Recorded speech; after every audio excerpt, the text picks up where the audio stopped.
Hello and welcome back to the All Out Brits Podcast, the podcast where we send the house on all things NFL from across the seas in sunny old England over here. And what a week in week 10 it was for matchups, for picks and punts. And to discuss it as always, I'm joined by the big man, Mr. Elliot over here. Elliot, what did you make of this week to start off with? And why don't you run us through it all? I'll set you up nicely. Get it going, son. Wonderful, mate. Well, it's a pleasure again to be here once again this week. Another NFL record-breaking week. 5 games decided by a walk-off field goal. Never happened before in the NFL. We were really treated to a spectacle this week in the NFL. And let's run through every game. So we're going to put 60 seconds on the clock, and we're going to try and run through as many games as we can. So starting off with the Bears versus the Panthers. I'll be honest, not really worth talking about. Dead game. Colts Patriots in Germany. The Germans come out in force, and I've not seen something that bad since the Great Depression of 1929. It was an absolutely shambolic game. I'm not even going to chat about it. Ravens Browns, superb game, and we will come back to that one. Steelers Packers, Jordan Love's Josh. Done in. The Packers have done really, really well getting Rodgers, and then before that, Brett Favre's the quarterbacks, but now they've not hit the jackpot with Jordan Love. Jags versus the Niners. The Niners are back. Brock Purdy's back cooking. Their caps on. We're feeling good. Bang, Niners gang, baby. That's it, bro. That's it. But that Prince Charming team is not as good as we thought it was. Not as good. Vikings Saints. Joshua Dobbs came out again. The astronaut was out of this world this week. Unbelievable. Moving on. Bengals versus the Texans. What more can we say about CJ Stroud? He's the GOAT. He turned up again this week. Another game-winning drive. Superb individual player. Bucks versus the Titans. Levis takes his first L. He's 1-1 on the season, but Baker Mayfield just does what he does. He gets the job done when it matters the most. Chargers versus the Lions. Herbert needs some help. He absolutely balled out, but there was not enough on display from his defense at all. Get him out of there now. Kyler versus the Falcons. Kyler's return, and interestingly, I think it comes at the same time that Modern Warfare 3 comes out. So we'll see if that continues. I was that last season, Taron, where whenever there was like a double XP game week on Call of Duty, Kyler's stats just plummeted. So we'll see how he does now the new game has been released. Cowboys versus the Giants. Dak absolutely ate up in the Big Apple. He was unbelievable. Giants are absolute trash. Hawks versus the Commanders. Who cares? I don't. I care a little bit, but not me. Not me. This division. Yeah, well, that's because you're in the same division as Geno Smith. But we'll move on. Raiders versus the Jets. Zach Wilson is not a good quarterback. Get Aaron Rodgers back under center as soon as possible. And finally, the Bills versus the Broncos. Russell Wilson is well and truly back. Broncos were cooking this week. Sean Payton and Russell Wilson are a duo to be feared. But one game that we didn't mention that I do want to go back to and talk a little bit in a bit of detail with is that Ravens-Browns game. What a game. What a game. Wow, mate. That was a complete run through. That was amazing. That was hot, mate. That was absolutely hot. And speaking of hot, the game that I said last week, and you didn't believe me when I said it was going to be a hot game, Browns versus the Ravens. Who would have thought when, second play of the game, it's been thrown and then being returned for a defensive TD? You did not think that the Browns would come back and win that. But, wow. I mean, we didn't want to talk about, the quarterback and obviously everything that's gone on, but I think we're going to have to talk about it right now. Deshaun Watson, he plays a game where he gets, the team into good positions. The defenses on both sides, absolutely unreal. Just jokes on both sides. But what did you make of the game and what did you make of Watson and Lamar as well? Well, Watson certainly does play a game. He started off 2 for 11 with obviously a pick on his first drop back of the game. The second half of the game, he throws that pick. It's not a great start for him. But like you say, one thing I will challenge you on, Taron. You say that these defense balled out. Each team conceded more than 30 points. How is that defense is balling out? Well, this is a thing, though. If you think, we're looking into this. We talked about the Browns D. Obviously, we talked about sort of the Ravens D as well. But both teams, when you expect two, giant clashes, it just shows not just that how the offense is, but as we mentioned, the Browns, to get a defensive TD against you, second play of the game. It takes a lot to come back. And if you think, the offenses weren't on the pitch for that long, it was the D's having to stand out each time. For me, I think that shows that, the D's pulled out. And both of them, INT, sacks, everything like that. I think it was a great game when it came to it. And obviously, as you mentioned, walk-off field goals everywhere. And it was definitely there at the Brown Stadium as well. Absolutely. One thing I would like to mention as well, Jerome Ford had an absolute game in the backfield. He for the Browns, 107 yards of just 17 attempts. Added on with a Kareem Hunt touchdown as well. And I think that's what helped Deshaun Watson through that early stages. He got a few good calls from the referees, but when you're starting 2-11, you need some help from the assets that you got around you. Sorry. Amari Cooper on the outside, 6 catches, 98 yards as well. They need to find a way to get him more involved. A little bit like the Cowboys have done with CeeDee Lamb. You've seen the production that he's had. When you get your big plays involved, you tend to get wins, and that's what they did this week. 100%. They get a win, but unfortunately, they come away now missing their quarterback. Watson has a game, and then he ends up doing his bicep. It means he's out for the season. What makes it even more interesting is the pastronaut they've been talking about, the man who's been playing out this planet, Mr. Josh Dobbs, who would have been probably QB2 going into this season, is now playing elsewhere. And now it leaves the Browns in a tough spot with, PJ Walker. What happens to the Browns now? Because, one thing I would say, the last time a backup quarterback played this season for the Browns, I remember them beating a team going by the name of the San Francisco 49ers. Does that ring a bell, Mr. Sid? I think it was Jake Moody that beat us. It wasn't the Browns. But if they can get it done against the Niners and that defense that the Niners have at their disposal, obviously it's changed a little bit now with both Bosa and Young coming off the edge. Yeah. But still, they had Bosa. They had an unbelievable secondary as well to the Niners. If you can get it done against that Niners team, you can get it done against anyone. So why not? Why aren't they a playoff team? 100%. You got to get it out. And another point is Lamar. I mean, we've been raving. Everyone's been raving about Lamar, talking about, he's back. But he did struggle, quite a few sacks, few INTs, something we hadn't seen this season. Not really utilised as much as he normally has. It seemed to hand it off and let everyone else do the role. Is that what you expected from him, or was it a bit of a surprise in that game? Well, it was under 260 total yards for Lamar this week, but crucially, it was those 2 interceptions that he threw. He just was not productive at all. The highlight of the game, to be fair, from the Ravens' point of view, was Odell Beckham getting another touchdown. That's 2 in 2 weeks for him now. But Lamar, uncharacteristically, I think, had a bad game. But every quarterback has a bad game. Every quarterback. You look at the Kansas City team when they played the Jets. Mahomes had a terrible game. The only quarterback to ever outplay Patrick Mahomes, Zach Wilson. That shows how bad of a game he had. A great quarterback is allowed to have a bad game as long as he bounces back the week after. And that's something that I really do expect from Lamar Jackson. Definitely. Well, we saw a game there with the quarterbacks maybe not having the best arms and walking away with even worse arms.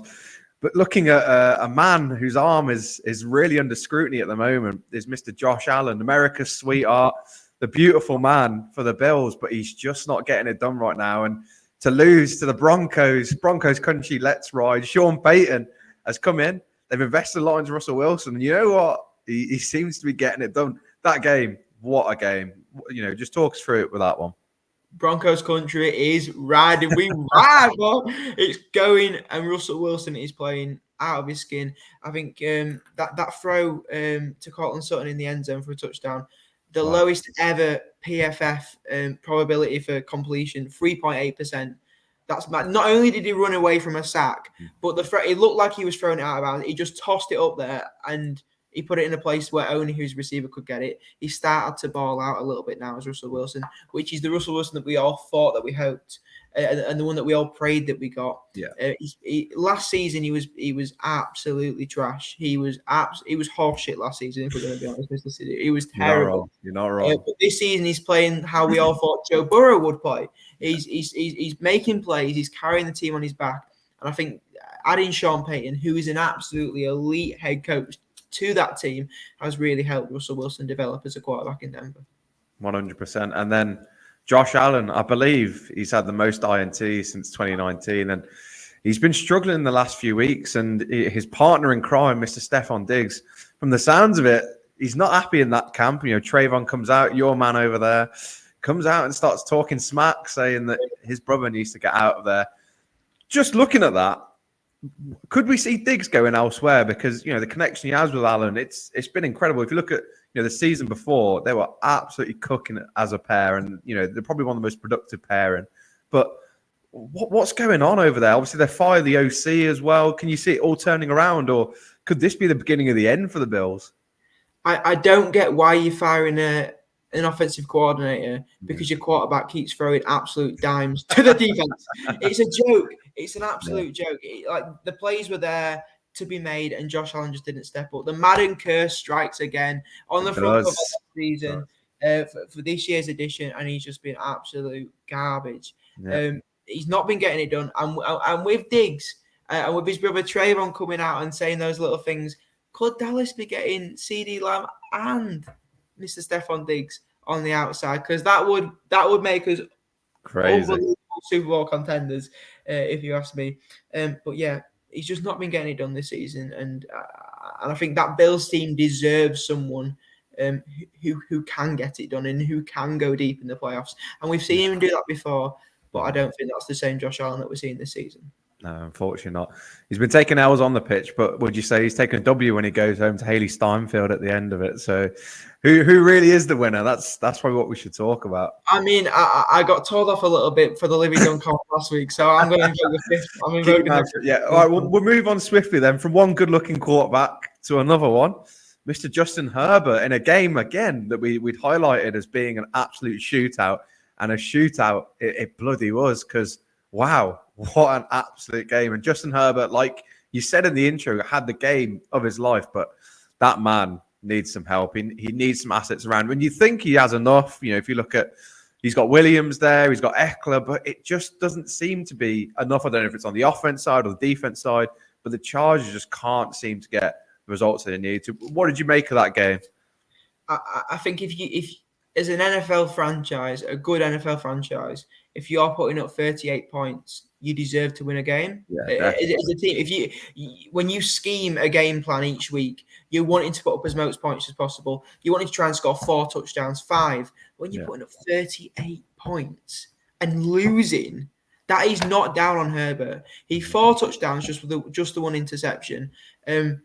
But it's not that blame. The blame of the loss is not on him. That man needs to leave the Chargers franchise as soon as possible, because he's an absolutely elite quarterback. Yeah. I've sung his praise since he's come into the league. I think he's so talented. Drafted him in my fantasy league as well. Such a talented player. But that defense is it's got nothing. It's got no talent now. It's not producing like the way that we all thought it would at the start of the season, and that's what's letting this team down. What about the Lions, though? I mean, last year they sneak into the playoffs, and now, what are they? The 2-3 seed, I think, in the NFC. They are I think the 2 seed, aren't they? They are absolutely cooking this season, and you would be quite surprised because they have assets, but they don't really have star players everywhere. Obviously, Amon-Ra, incredible. I think he's had the most sort of over 100-yard games this season. He's been absolutely incredible. What is going on over there? What's been smoked? What's been said? What's been changed? Because it's working, and I wish it worked a little less, to be honest with you, because I'm worried about where the 49ers are going to get seeded at this rate. Well, you don't know what's being smoked in Detroit. Anything's going on over there. Yeah, it's fair. Let's get over there, mate. I think we're missing out. We need to book a flight next week. Yeah, that's it. Jared Goff, though, the offense has been absolutely schemed around his talents. Now, when he was traded from the Rams, he was told that he was rubbish. He was told that he was a clown. But that man took a Rams team to the Super Bowl. Let's not forget that. He went deep in the playoffs. And he didn't put up the numbers that we thought he would in the Super Bowl, but he still got there. How many quarterbacks can say that they played in the Super Bowl? Only a handful. He's got that experience. He's got that understanding. When he's got the ball in his hands, he looks so calm under pressure as well. He's just the man at the moment, and he's thrown to, as you say, he's got some fantastic players to throw to. Sam Laporte at tight end as well, a little bit of a safety net. He's got the talent there, but players that have typically gone under the radar as well. Yeah. Players that you wouldn't, if you were talking from a fantasy perspective, you wouldn't be drafting them in the first 3 rounds, really. Not at all. And like, especially for us coming into a season of when we're thinking of fantasy, have never really played it before. They're players that we've sort of just discarded until the later rounds, and now they're the players that are winning us games week in, week out in fantasy. But yeah, Jared Goff he's getting it done. He's getting it done. He is getting it done. He really is. And wow, what a week of NFL action. I mean, I think we saw in the Germany game, it was a rough start, very rough start, and I thought it was going to sort of foreshadow the games that we saw, but it was crazy to think, and going into the buys, and there's not many teams left on their buys now. It could really start cooking up now, and I'm sure we'll talk about the next round of games and everything we've got to look forward to. And you mentioned fantasy there. I thought we wouldn't talk about it. I thought we were past that, but I guess we'll have to go on to our next section for our picks this week. Why don't you start, mate? You talk about how your week went. So I played my brother this week in fantasy. Did I? No, you didn't. I played your brother. Yeah, you play my brother. My brother demolished you this week. Yeah, all right, just leave it, bro. I played my brother the week before in fantasy. You did. My brother absolutely demolished me. This week, I was playing another manager in the league, and once again, I got demolished. So now I've gone from sitting at the top of the league, sitting at 6-1, sitting pretty. That's it. To now 6-3, third in the league, and things are looking a little bit darker. They're looking a little bit gloomy. Getting a bit shaky. I'm now not looking at trying to get the 1 seed. I'm now looking at just trying to secure playoffs. And it just happens like that in fantasy. Some dodgy trades have now been thrown out, which have very quickly been rejected. I've tried to get CD Lamb. I've tried to get Mark Andrews, and my brother's not having it. All the people you threw away, and now this is the thing. For those of you who don't know, which is most of you, at the start of the season, I traded CD Lamb, TJ Hawkinson, and Jordan Love for Tyreek Hill. And now CD Lamb is cooking 3 games with over 150 yards. TJ Hawkinson got 30 points last week. And between those 2 players, they got 60 points. And I am really, really reaping the repercussions of that trade. A trade at the time, which I must say, Mr. Sidhu, you heavily criticised. Yeah, because it was an absolute joke, absolute fleece, mate. You know what I mean? Like, it's still a joke to me now. And then he's on about trading Tyreek last week, and he sits on him like, God, this league rigged. The commissioner, everyone just needs sacking. Get rid of them all. I've had enough of this league. I don't say that because I'm 3-7, or by the fact that I got absolutely humble this week. The man that I'd picked last week, Mr. Taysom Hill, he just didn't get it done for me. Ferguson, the Vikings, the bold man's come, and like a messiah, he's just turned them all around, and they're just absolute assets now. And I think the only safety for me is Justin Jefferson is sat in IR, and hopefully he comes back soon and gets me a few points, but it's been a shambles. I'm sat at bottom of the league. I'm worried for the forfeits. I'm worried for my bank account. I'm worried for everything. I'm worried for my family. Worried for my safety. It's just not a good time. But we've got plenty of finals left to go, so we've just got to keep it rolling. Every game's a final at this point for you, Tom. And the forfeits hasn't been decided. And I think going forward, what we do is everyone's had a different idea for a forfeit. I reckon we put all the forfeits in a hat and we pull it out. Great shout. Live on air. Yeah. And if the people have got any ideas of any horrible punishments, just let us know, because it looks like it could be me that faces them. So I like to veto them before they go into the hat. But it's not looking good. But you know what? Let's ride Brown Country for life. So I'm on this. But let's look forward then as well. What's the picks for this week then? And who are you looking at sort of sticking in your team, and who do you think's going to get some points? For me, I'm looking at all those Niners assets.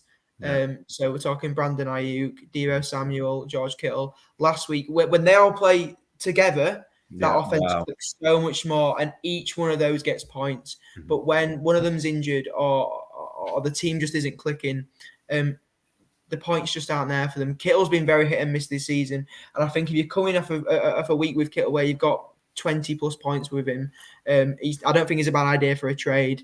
I think you can get quite a decent amount of draft cap, decent amount of trade capital on him at the moment. especially considering the fixtures that the Niners have got left. But those Niners assets, when they click together, when they work together, when Brock Purdy's throwing that rock, they look very, very special. And they are hard to come up against in fantasy.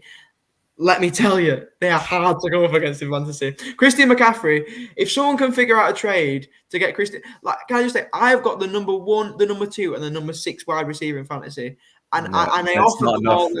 I offered them all McCaffrey, and the guy said no. The guy said no. At least we know who is going to be the number 1 pick next year in fantasy. It's CMC. He's cooking. And I've just realised it's me versus you this week in fantasy. I like that we've kept that a bit quiet because I think we know how this could be the end. This could be 2 and done. Great talk about it. 2-0. And the fact that you're using the Niners against me, like, what's this about, mate? It's called Butter in New York, mate. Butter in New York. Me and Taryn as well, we were in a bit of a battle this week on the waiver wire, trying to add some Texans assets. Taryn, we were both going for CJ Stroud and Noah Brown. We got one each. CJ Stroud going to Mr. Sidhu, unfortunately. He was going to start for me and get some unreal amount of points. But the only thing is, Mr. Sidhu, will you, can you say live on air now, will you drop Brock Purdy for CJ Stroud? There's no way. Big cock Brock, he's riding with me. It's just so you can have him, mate. Simple as. You've got to think about these things in this league. When you're rock bottom, you've got to make sure you use it to your advantage. There's no way. I don't care if they play the Cardinals, if they play a bunch of kindergartners. At the end of the day, Brock Purdy starts me because that man's a goat. But I will let everyone know the Texans going forward, to demolish almost the Bengals in a game where I thought Stroud was going to be found out, and he's just he does it every team. I have no words for him at this point. And I think going forward, you got to get the receiving core, you got to get the running back, you got to get the QB, and just stick them in because they seem to cook every single time. And I think that's definitely something. If you go in for it, you got to get them in. Absolutely, because when you put Stroud in that offense, it goes from a team that was absolutely terrible last season. We're talking that they had 3 wins last season. Yeah. They are not a good franchise. They get a couple of talents. They get Dalton Schultz. They get Noah Brown for depth. Dalton Schultz at tight end, who was superb for Dallas last season, just gone. But when you put Stroud in that offense, he makes everything look so easy. Yeah. He makes those players look like top 5 in the league, and they're not. They are so mid players. He elevates the defense. You can tell that how he reacts after wins. You can tell the presence that he has in the locker room. Yeah. He expects to win. He doesn't celebrate like it's the final achievement. He doesn't celebrate like a rookie. He celebrates like a seasoned pro who's got something left to prove. It's not done for him yet. That man's got a deep playoff run in him. Let me tell you, Mr. Sidhu, deep playoff run. Miko Ryans, just 49ers everywhere. They just seem to be getting it done every single time. But let's look ahead then. Let's not talk about the grudge match between me and you, because I feel like we'll save that for next week. And if one of us is missing, everyone will know why. But again, there's a big game. You said off air, it's the Super Bowl matchup. I don't believe it will be, but Chiefs versus Eagles. We're going to start a new thing on this podcast going forward, where our our picks of this week and sort of our previews as well. We're gonna predict them. We'll go against each other because we are competitive guys. And if I'm not going to win in fantasy, I want to win in somewhere else. So what we'll do, we'll start with over and under for the game. We'll say which team we think is going to come away with the win, and then we'll tally it up and see when we get to the end of this Super Bowl, who's the winner. And maybe we'll make them do a forfeit, mate. We'll add that in just for a bit of punishment. So keep an eye on that. But for yourself, which game are you picking? What's your over and under? What you got for me, mate? So I am going with the Kansas City Chiefs versus the Philadelphia Eagles. Yeah. Undoubtedly the game of the week. Possibly the game of the season. Mm-hmm. How can you not look at that game and be excited about it? Last year's Super Bowl, Kelsey brother versus Kelsey brother. And me, in a grudge match, I'm going to take the Philadelphia Eagles at Arrowhead in Kansas City. And my over or under this week is over or under times that Taylor Swift is going to be shown on TV. I'm going to take the over, and the line is going to be set at 2.5. Over under 2.5, Mr. Sidhu. I mean, she says she's an Eagles fan. She says she's been in and around the Eagles. Big talk from the Kelseys about their unhappiness that Papa Swift was wearing the Chiefs lanyard. So this could be a grudge match in many different ways. This could definitely be an interesting one. I'm going to go for a less interesting one, I think, this week. And that's going to be the Dolphins versus the Raiders. The Dolphins really have been struggling in recent weeks. They do really well against teams they're expected to win against, but they just can't get that marquee win. But with a rookie coming back, with the running core that they've got, Tyreek Hill, obviously, against a Raiders team, who just can't make their mind up at the moment. The rookie, O'Connell, he's okay. He's not Jimmy Garoppolo, so they're just not there. They can't get to Devante. So for this one, I'm going to go with the Dolphins, and I'm going to go for the over as well. And I'm going to go for over 2.5 rushing touchdowns, because I think in and around, this could be a high-scoring one for the Dolphins. If most an A-chain are back. So definitely want to keep both of eyes on.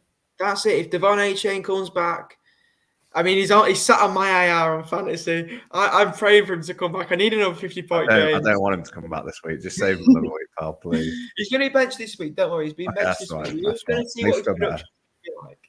Okay, that makes me feel better. The final game then that we're going to preview as well, looking ahead, is the Ravens versus the Bengals game. If it wasn't for the Kansas City Philadelphia game, this would be the game of the week. Lamar versus Burrow. Terrence, who have you got? I think it's got to be the Ravens. We talked about people having to bounce back. Both teams coming off a loss, but we know the Bengals have struggled so far. But I just think that Ravens D is just going to eat them all up. I think Lamar, he's going to get his legs back. He's not going to be running like he's gotten on. And I think this could be the Ravens. And I think I'm going to go for the under on this one. And I'm going to say that the Ravens score under 30 points this week. So I think it'll be a good game, but I think it's going to be a game for the defense. Keep it a low one. But I think the Ravens come away with this one. Really? Well, I'm gonna throw a spanner in the works there, Mr. Sidhu. I'm taking Burrow all the you are, mate. way. Joe One week Burrow. it's Libby done. Next week it's Joe Burrow. Make up your mind, man. I'm in love with LSU. I need that jersey. I need the LSU jersey, bro.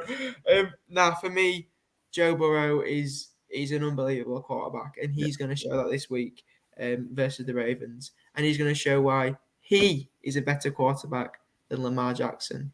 I said it there first. Wow. I tell you what, the only annoying thing this week is that the games are at 1:20 in the morning here in England. How can we send the house on that, mate? We need to throw a flag or something. The NFL are killing us. I know it's prime time over there, but... And this is the thing. Imagine, if you look at other, when the Americans are trying to watch the Premier League or something, they can just get up early in the morning and watch it. I cannot justify. I cannot say to my missus, "Oh yeah, I can't go to bed right now. I'm staying up until 4 a.m. to watch a bunch of men throw a pigskin around a field." I can't do. I can't justify that. I can't turn up to work the next day and they go, "Oh, why are you tired? Why aren't you very good at your job today?" "Oh yeah, it's because Joe Burrow balled out." They're not going to understand. They're not going to understand. It'd probably be easier to say you're just watching some Triple X or something on your phone, to be honest with you. You'd get away with it, to be honest. It's unbelievable. Imagine as a Brit telling your manager that you can't go into work today because you watched an American sport. Yeah, they're not going to believe you. Good. No. But we're committed to the cause, mate. This is the difference. We are the difference makers. And I tell you what, it's going to be a big one. And I'm excited to wake up the morning after and either cry a hell load of tears at fantasy or rejoice. But I definitely think this week is going to be one that will definitely make or break our seasons and will make or break us emotionally as well. And I think we'll head to the sideline now, just to wrap up this week. God, this has been a great one, mate. Absolutely great one. So much fun. And we'll finish off with the festive spirit going around. We know it's November, but you got to get it going early. This week, the NFL's sort of sexiest men alive created a Christmas song, The Fairy Tale of Philly, I believe it was called. Mr. Kelsey and Taylor Swift's boyfriend team up together, create a song. So the question this week is, if you had the opportunity to create a Christmas song, with a player from the NFL. Who are you picking? Who are you going for? What's the reasonings? And do you reckon you could get it to number one? Oh, some absolutely unbelievable questions there. So, what player? What player? If you look at, I think when you're looking at a singer, you're looking at someone who's got that X factor, aren't you? Someone who screams, "I am the man. I am him." And when I'm looking at people like that in the league, there's only one man at the moment, CJ Stroud. That man. It doesn't matter if he's got a voice on him. Doesn't matter. Travis Kelce doesn't have a voice of him. Jason Kelce doesn't have a voice in him. Well, I mean, he's got a Christmas album as well, mate. But the NHS has got a Christmas album, bro. Doesn't mean that baby's got a Christmas album as well. Yeah, that's valid point. So I'm going to go with someone who you're going to put in the spotlight, and he's going to be fine under pressure, fine under the lights, fine under the glitz and the glamour. CJ Stroud. Is Karma the guy on the Chiefs for you, Taryn, or are you going for someone different? It is a guy on the Chiefs for me, actually, because I'm going to go for a marketing masterclass here. I'm going to get Mr. Doesn't Change His Underwear for 15 years or however long he's been in the NFL, Mr. Patrick Mahomes, Mr. Kermit the Frog. And I think that I could get him on a track and market it as the Muppets coming together and doing a Christmas single. And I'd get that to number one. And I think there's no competition when it comes to that. The only thing that could possibly ruin that is his brother renegading in the background or something like that. But otherwise, I think I've got a number one sorted. And I think that Mr. Patrick Mahomes and I, we're going to nail it this Christmas. Do you know what? I'm going to buy into that. One thing I would like to say is he's Brittany Mahomes, man. Have you seen that? Have you seen what she's doing with Taylor Swift now? She's having a comeback. She's having a redemption arc. No, well, as long as Jackson doesn't get involved, I can't deal with another season of Jackson Mahomes. I think I want the Chiefs to lose solely because, as a Cowboys fan, I don't want to see Philly do well. I hate seeing Philly do well, but solely because Jackson Mahomes, Taylor Swift, and Brittany Mahomes are going to be there. I want to see them cry on national television. I want to see them. I want to see their sad faces as they watch Jalen Hurts dismantle that team. And that's so hard for me to say as a Cowboys fan. But I cannot describe to you the hatred, and I mean hatred, that I have for those three people at the moment. Yeah.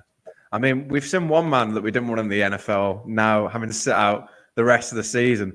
Wouldn't it be great if Jalen Hurts could get rid of another one who sits in the upper tiers every single week? That would be absolutely amazing. It would make this league much more enjoyable. Well, but you know what? I'm hoping that he throws his back out doing the Renegade this week or something, because we have to see him again. I hope he throws something, I'll tell you that much. And I hope it's him getting thrown out, to be honest with you. So, but yes, as I said, what a week. And what a week we've got ahead as well.